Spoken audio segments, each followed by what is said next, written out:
ڕاد چییە بەرامبەرەوانی ژینگەی سەیرانگە و شوێنە گەشتیاریەکان پاکڕاناگرن؟ ئەو شوێنانەی کە پێڵێن شوێنی گەشتیاری شوێنی تاکە کەسی نیە، شوێنی گشتیە و ئەو کەسانی کە سەردانی و شوێنانەکەن داواکەین لە ڕێگەی تەلەڤیزیۆنە بڕێزەوە شوێنەکانی خۆیان پاک بکەنەوە و ئەو شوێنانەی پیس نەکەن لەبەرەوەی دوای ئەوان خەڵکی کەسانێکی تر ئەوان جێگەکانی ئەوان و ژینگەی کوردستان بەڕاستی ژینگەیەکە پێویستە لەسەر هەمان بپارێزرێ، ژینگەیەکی پاک ئاهۆیەکی جوان و سەیرانگاکان بە تایبەتی ئەو سەرنگایانەی کە خۆی تەبیعەتێکی وای دروست کردووە کە ئەو کەسانە یاخود خەڵکانی بیانی سەردانی ئەو شوێنە ناکەن و داواش ئەکەن ئەو کەسانی کە سەردانەکەن شوێنەکان بپارێزن بۆ ئەوەی شوێنەکان بە جوانتر و بە پاکتر بە ڕازاوەتر بمێنێتەوە. پاراستنی ژینگە مانای پاراستنی ملەتە.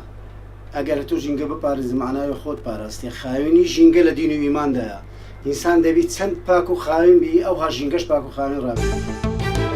ئەم حەزکە کەس سبل و پاشماوی توانە نەغابن هەمی بکەنێت عەلاجێکی دا و دانەوێرێ دوای پاقش بێت و مرتب بێت و جوان بێت.